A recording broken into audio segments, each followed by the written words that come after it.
So welcome everybody to today's digital manufacturing talks. Uh, a couple of housekeeping notes. I think everybody will be muted as they enter, but we definitely want to hear your questions, get your feedback. So please remember to put questions in the chat, and we'll go ahead and address them towards the end. Uh, Today's session is going to be on unlocking operational efficiency and analysis through collaboration. My name is Ben. I'm leading product marketing here at Symphony AI, along with Kieran from our product team, who's going to be leading today's demo portion. So with that said, let's go ahead and jump in. So a brief agenda for us. I'll give a quick overview as to who Symphony AI is as a company. We'll look at the current state of analysis and collaboration in industrial environments, talk about what we see as the potential impact to improve this, this idea of moving from spreadsheets and handovers into this concept of war rooms where people can collaborate live. And then Kieran will go ahead and walk us through a live demo of IRIS Workspace. And then finally, we will take some questions and wrap up with the Q&A. So Symphony AI's mission is really to build the leading enterprise AI and SaaS company, right? We do this across key verticals such as retail and CPG, financial services, media, enterprise IT.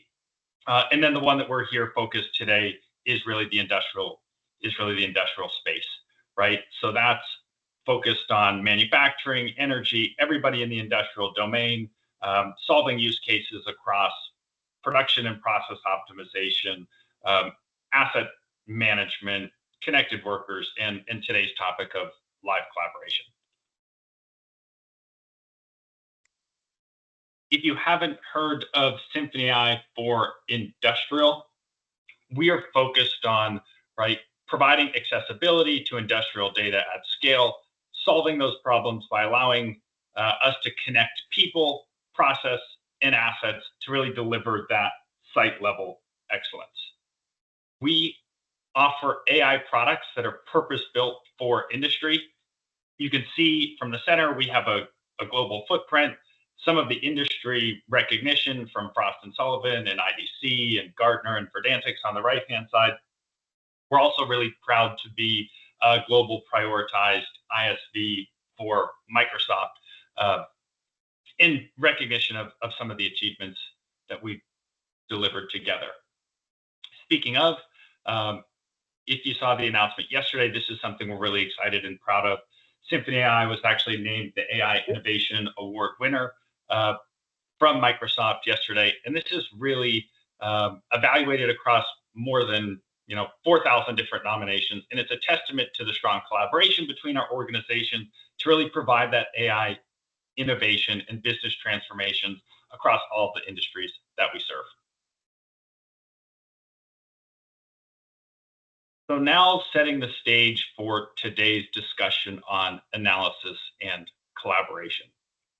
Industrial workers spend about 9 hours per week just searching for and gathering information, let alone being able to start collaborating and analyzing this information. And while the topic of collaboration can feel a bit maybe intangible, other aspects of your business are already embracing and are actually rather dependent on collaboration to function harmoniously in their day-to-day activities, right? So if we think about the IT side of the business, right, you've got tools like Trello, Jira, Confluence, Microsoft Projects. Microsoft Teams has over 600 integrations, right? All these are tools built to enable knowledge sharing, communication, collaboration. But if we look at the OT side of the business, right, we've seen very limited progress on making it easier for your operators, your maintenance teams, your reliability teams, right, the field workers out, handling the equipment on the day-to-day operations, make it easier for them to be able to collaborate about what's actually happening in operations. So if we dive a little bit deeper and think about this current state of analysis and collaboration, It's still very, very difficult in industrial environments to unify what we would call this collective expertise, right? This expertise across your people, across what's happening in the processes, across the assets. Why is this the case, right? You still have expertise silos across domains, right? Everybody's got their snapshot and their perspective of what's going on. The reliability teams understand the assets, the operations team understand the processes. How those two things interact and depend upon one another is still a little bit difficult to truly understand. We're still missing situational context, right? You have subject matter experts that are holding specific knowledge that may not be documented anywhere, right? So all of this context helps when you think about troubleshooting an issue, trying to improve a process.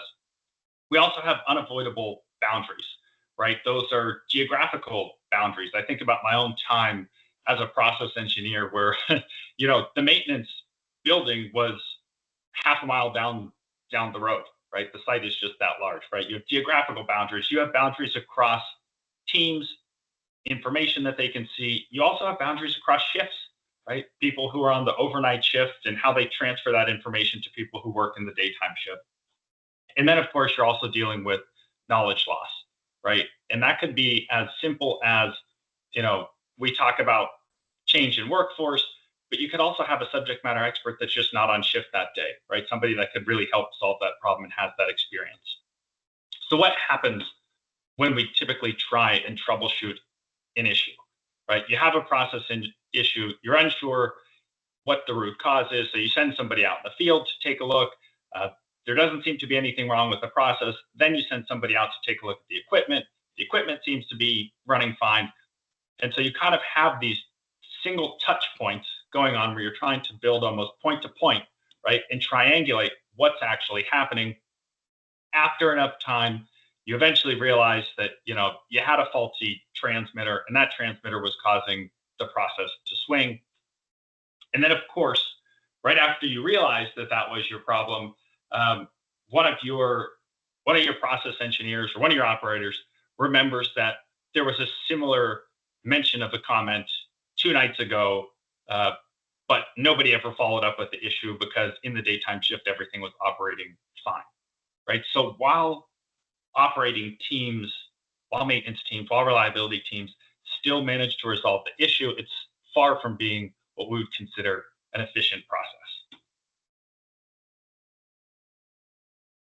So how do we actually unify this collective expertise, right? If we think about the siloed viewpoints that everybody has, on the operations side, right, you're communicating with folks out in the field, you're performing your daily rounds, you're looking at the control systems, the SCADA systems, the maintenance team is looking at the CMMS, they might have a whiteboard where they're tracking activities, the engineering team has the process flow diagrams and the P&IDs and the operating manuals, the reliability team is doing their own offline spreadsheet analysis and looking at specific vibration data to the health of specific equipment.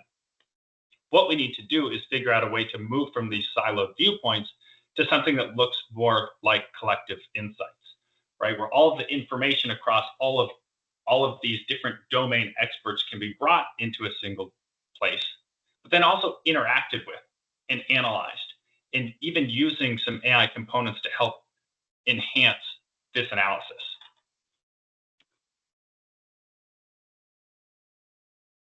And so what's required to move from this process where everybody is kind of making their point-by-point communications, what we were talking about earlier, into this very centralized and unified place for analysis?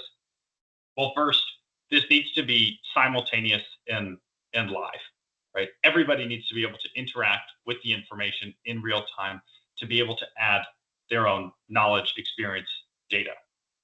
This data's got to be able to come from all the different types of sources. It's got to come from your OT systems. It has to come from the IT system. There's engineering information that's important whenever you're trying to analyze a process or make an improvement. You need to be able to incorporate this tribal knowledge from your domain experts, right? Enhance this context beyond what is in a system, beyond what is a note on a log. You also want to be able to enhance the analysis by combining the power of predictive AI as well as generative AI, right? Predictive AI to be able to generate insights, and generative AI to be able to interact with those insights in a simplified way. And unlike problems that are solved on whiteboards or spreadsheets, uh, you need a way to be able to retain this analysis in a complete fashion for future reference. Because if you have the same problem 6 months ago and you don't remember exactly how you solved it, having that point of referenceability is super important. And so this was really all of the things that we've talked about are why we have built Iris Workspace, right? And this is a live collaboration environment enabling uh, operators, maintenance teams, process engineers, reliability engineers to really unify all of their expertise and all of their information into one location. Additionally, uh, this is powered. You're able to bring in AI powered insights, right? Insights from predictive models. You're able to run, and Kieran will show this in the demo, right? You're able to run some generative AI components to make distilling the insights even easier. You can collaborate with multiple users in real time. Again, this isn't a handoff process where I perform an analysis and send it to the next person who then sends it to the next person. Everybody can see what's happening and work together on solving issues, and being able to add that tribal knowledge, right? Having the freehand markups, having the sticky notes, being able to add the context uh, that exists inside of the heads of your domain experts. You also need flexibility, right?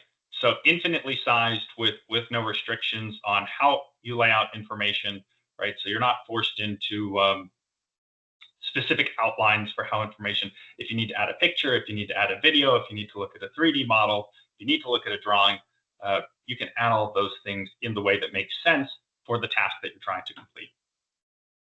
And I've talked about this a little bit, but this retention of information, right? So the ability to track versions, the ability to retain knowledge is super important when we think about how we pass expertise and share expertise within our organizations. But how this fits in, right? Because one of the things that's really important, I'm talking a lot about being able to unify all of this information, but where does this information actually come from? So Iris Workspace is an application that exists within inside of Iris Foundry. Iris Foundry is uh, our industrial data operations solution. It's able to unify the IT data from CMMS and ERPs. It's able to unify the operational data from historians, MES, IoT platforms. You can bring in the engineering data, the PNIDs, add context to them, and identify the assets and transmitters, being able to bring in images, even simulation data, put that data into context, and then that data is available in Iris Workspace. It's also available in the other purpose-built applications like predictive asset intelligence, where you're running predictive AI models on top of that to predict failures, measure asset health scores. Inside of Plant Insights, you have a KPI library where you can calculate common industrial KPIs, add those KPIs into the workspace. And then because we also recognize that not all of your information is going to live within inside of Iris Foundry, you can have local information too, images, documents, drawings, etc.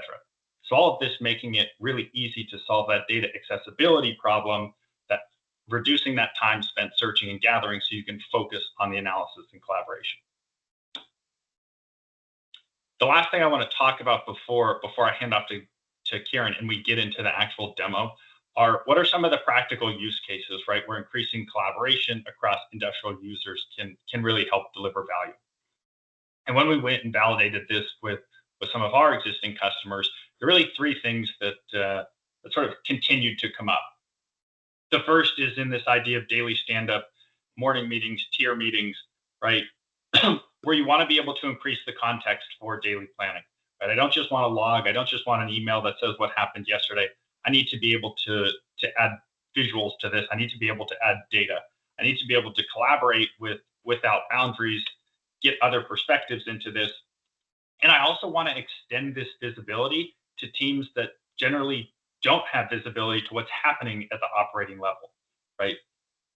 The next one is on maintenance outcome verification. So it's one thing to say we have a crack in a piece of equipment or a leak in a pipe or something needs to be welded, but it's another thing to be able to provide that image, be able to annotate on this, and then again, once that work is done, be able to verify that the repairs are done satisfactory, export that data out so that when you have to do a similar job like that in the future, you can refer to that information, see how the work was done, see the standard operating procedures that were used.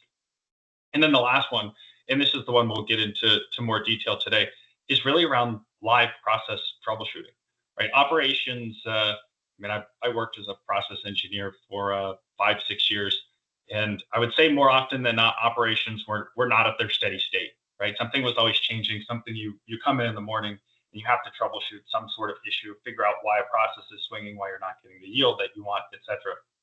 And so, in order to do this, right, you're pulling information across the OT, the IT, the engineering domain, being able to do this in a unified space, being able to collaborate simultaneously with the other experts who also have valuable context into figuring out and helping you to troubleshoot this problem. So with that said, I will now go ahead and pass over to Kieran, and we'll actually get into the demo. Thanks, Benjamin. Just give me a minute.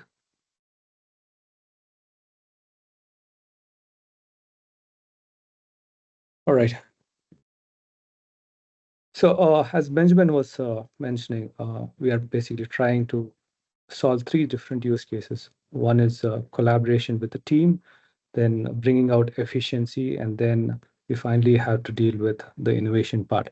So these 3 are the main pillars for IRIS Workspace. So as Benjamin was explaining, we are trying to narrow down or tackle these core issues what we are facing. So let me take an example of Iris Foundry. As you can see in my screen, you have a bunch of features or maybe products which are available here, part of Iris Foundry, starting with predictive asset intelligence. And then you move on to PNID, and then you have custom dashboards where you have KPIs and so on. Now, all of these individual applications, right? So all of it has potential information related to a specific asset, giving you more insight and depth into the problem statement, right? But what we are trying to do is trying to move these specific interest or the specific information into the collaborative workspace, or in other words, Iris Workspace, and then try to collaborate as a team and in the most efficient way, and then also introduce innovation to it. I'll speak in a bit about what innovation I'm referring to, but quickly, without wasting much time, I'll quickly jump to the demo. So I'll directly head into the application APM. Okay, so what I'm referring to is I'm looking at an asset A2BFP, where the health score is 65%, which is not doing great. And then you also have the historical score trends. And then you also have the alerts, which is being recorded. So I'll start with here. Probably I want to take a screenshot of this and move to my workspace. I'll click on add to existing workspace because for the interest of time, I've already created a workspace. So I'll click on webinar demo. And I have already opened a new tab called webinar demo, and you can see it's already come into the workspace. You can do this, or if you have not opened it, you get a prompt at the bottom. By clicking on it, you should be able to open a separate tab which has the collaborative workspace. Now I can go ahead and click on, now if I want to capture the latest alerts, I'll do the same operation. Click on the webinar demo. And then when I move here, this is already come into the workspace. Now, if I want to do further analysis, I'll click on the alerts part. I'll click on view details. I'll click on analysis. And then I'll click on the multi-channel view. So this will actually give you a granular view of how the measurements were being captured. And I'll narrow down to a specific channel. Let's say I want to focus only on these two channels. So I'll select this and select the next channel. And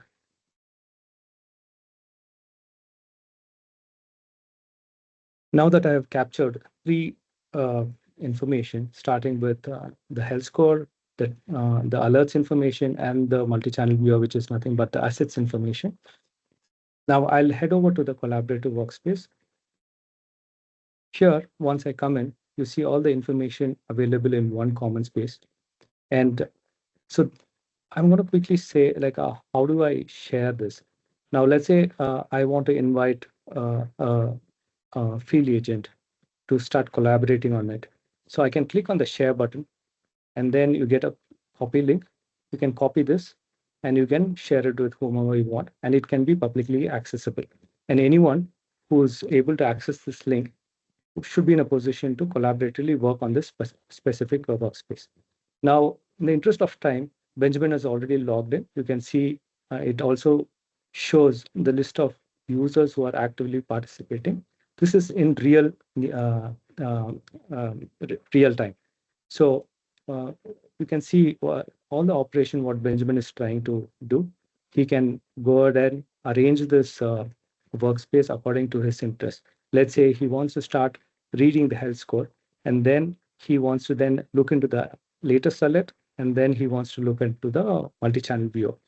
So he can go ahead and do that. And he can also put some annotations, whatever he wants. Now, let's say he wants to start using all these web elements. You see, you have a control bar at the top. I'll start speaking about this in a bit.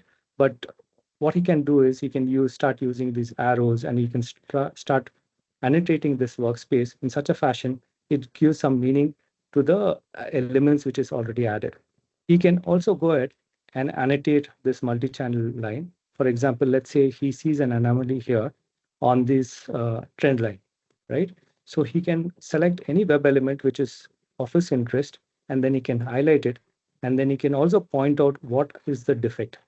He can also go ahead and click on the text input. He can click on the text element, and then he can start typing any information which is makes meaning and which gives much relevance for the rest of the team. All right. So moving on, you also have a host of elements which you can add part of this workspace. You have the square, rectangle, you have the diamond, you have the ellipse, you have the arrow as well as the line, and you also have the draw thing. So this is a free form text you can draw, and it also has pressure sensitivity. It is also compatible on iPad and tablet. You can work on any handheld devices. And then moving on, you also can save this. This is auto saved. The entire thing, whatever you work, is auto saved. But you can always go ahead and create n number of new workspaces.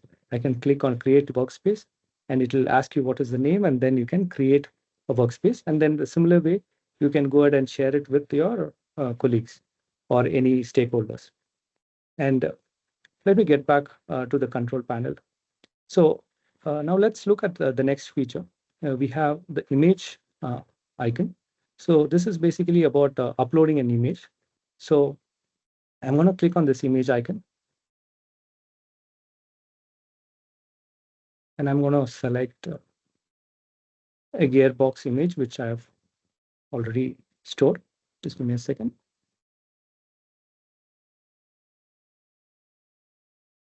All right. So you can upload any images of your interest, and then you can bring it to the workspace for collaboration. Now, the best part about this image is it can be resized, it can be rotated. That's the usual stuff. But you can also do some cool features like make use of AI to do some analysis. That's the part which I was speaking about innovation. I'll speak about that in a minute. Uh, uh, Before that, I would likely quickly jump onto the PDF, and then I'll speak about the AI part. Now, I'll click on the PDF part. PDF is again similar to the image. I'm going to upload a document called bearing maintenance. and click on open. Right? So you get the PDF uploaded, and this can be opened in a separate tab by double clicking on it. You should be able to open it. Once I double click, you can open the PDF in a separate window and you can read through it. Now, what I'm going to do is, let's say this is a 100-page document, right? Let me go to the last page.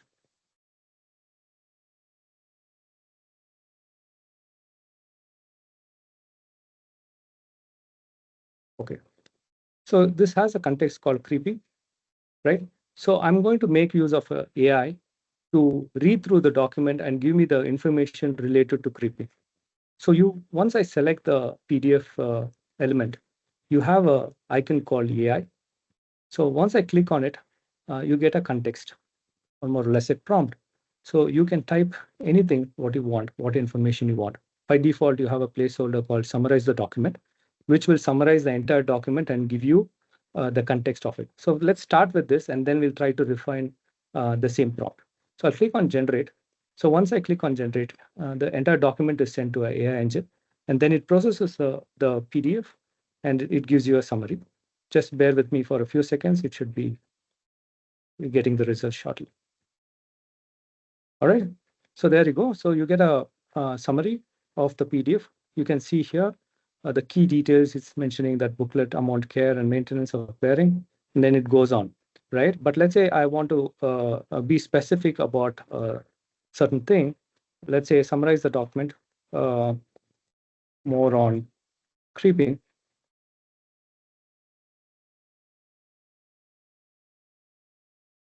Okay, so here you see that it is giving me more information related to only the things which I've asked. So it is saying, it is emphasizing more on creeping, and then you have the information which is related to it. And you can also modify this prompt like any other AI prompt, like limiting your output to 50 words or maybe 100 words or any length. Now, the best part is once you've analyzed this, you want to add it as a sticky note. I'll click on add to sticky note. So this information gets saved into the sticky note. So when I click on this, you get all the information here, right? So similarly, I'll jump back to image. Now, this image can also be sent to an AI where you can get some meaningful insights from this image. Now, let's say I want to quickly jump into a tool called Frame Tool. So I'm going to select this image. And then similar to what I showed, you have an AI engine.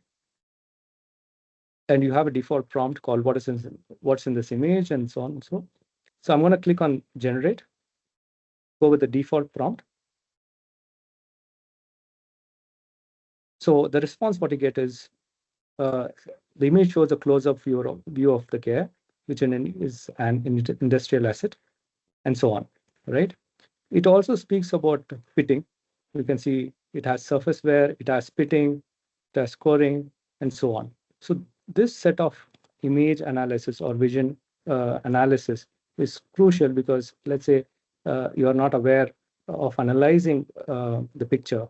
This comes in very handy. So I can go ahead and click on sticky note, and this information is stored here. So for the next person who comes in for collaboration, he doesn't need to know anything about it. He just has to click on this and he gets all the information what he wants. I'll move on to the next thing. So you also have something called threaded comments. So I'm going to click on this comment. I can place it wherever I want, and I can say what's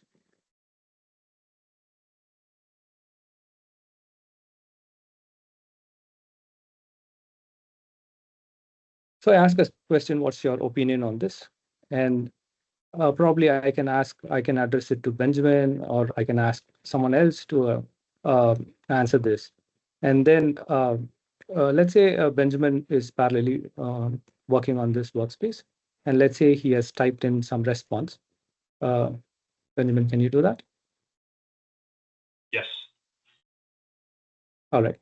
So when I click on this, you see that you need to make a repair, right? So all of this information and delegation gets captured in this threaded comments. And this is totally infinite. You can place it anywhere in the canvas. You can place it a number of times, right? So And all of this is captured in near real time. So as he's collaborating, you can see this image is moving. Benjamin is trying to help me by uploading a PNID diagram so that we can start analyzing on it. He's also going ahead and annotating it so that my interest or maybe my attention is where it's supposed to be. All right. And similar to what I did for the gearbox fitting, I can also select this PNID image, and then I can send it to an AI for identification of each elements as well as assets part of this PNID.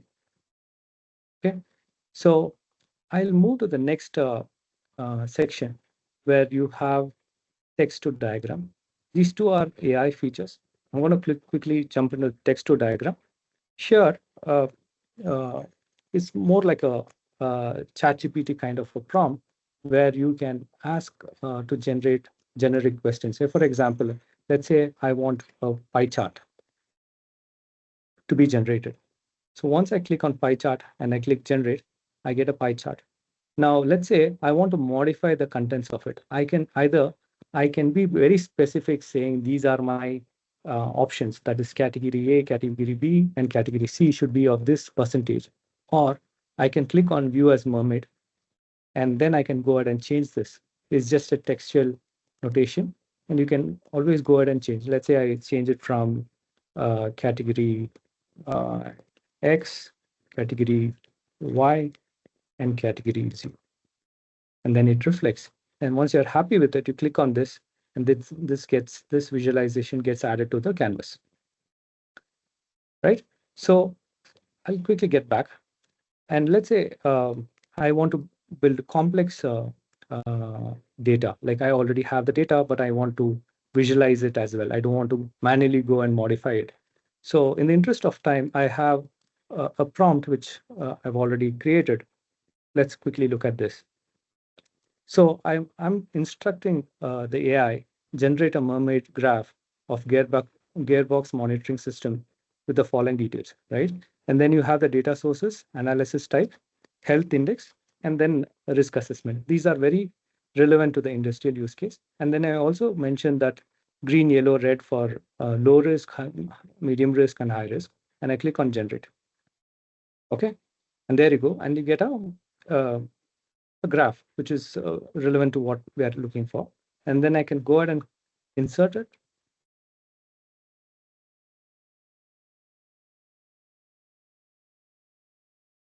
All right.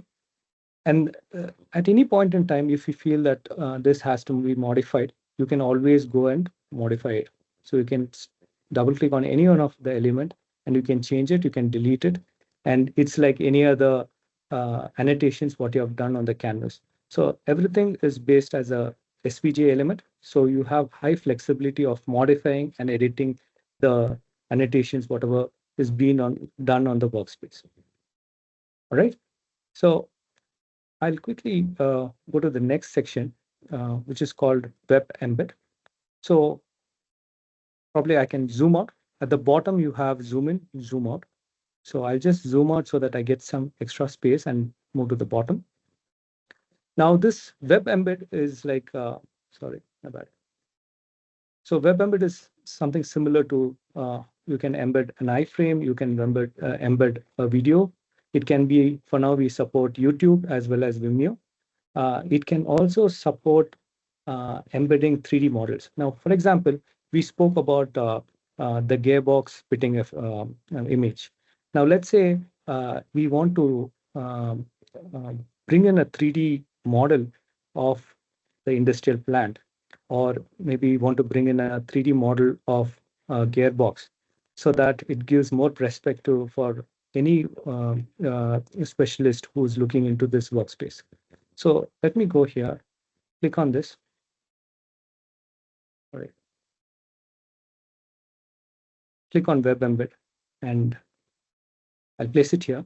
And then I'm supposed to get a embed link from either from YouTube or from Vimeo. So I'll start with YouTube. That is a video, and then I'll show you how you can do embedding a 3D model. So in the interest of time, I have already copied a link from Vimeo. I'm going to paste it here. So once I paste it, you instantaneously get the video loaded, and you can always go ahead and click, and you can see the video play. All of this is happening right on top of the workspace. All right. So I'm going to pause this. The same thing works for a YouTube video as well. Now I'm going to quickly jump into how I can embed a 3D model. Okay. Okay, I have another workspace which I already added it. So probably I'll quickly jump into that workspace.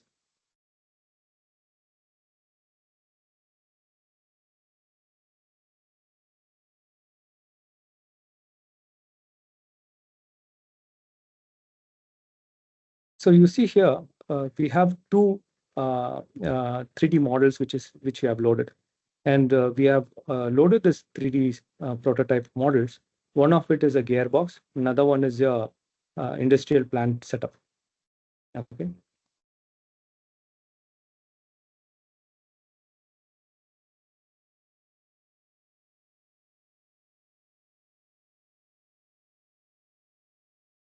So the cool part about this is we can interact with this 3D model. I'll double click on it, and I can rotate it. I can zoom in, zoom out, and I can also zoom into a specific asset so that I can visualize it. So in this current version, we are supporting interaction with the entire workspace. And the same thing applies even for this gearbox. Sorry, my bad.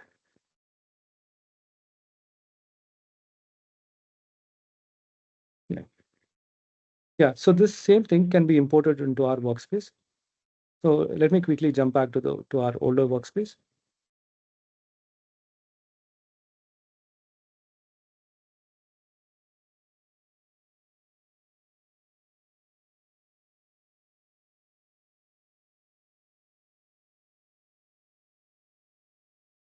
Okay.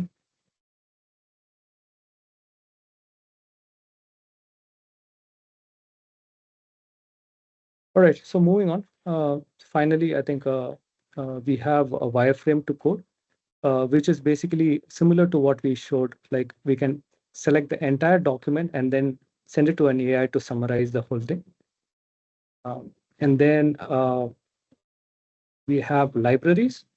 So under library, we have a host of icons as well as assets which are relevant to specific use case. For example, let's say we speak about architecture diagram. We have all the icons which is required for us to start annotating it. I'll quickly go into a few of those, like you have Microsoft 360 icons, and then you have basic wireframe, UX wireframing. And then we also have PNID at the bottom for annotating.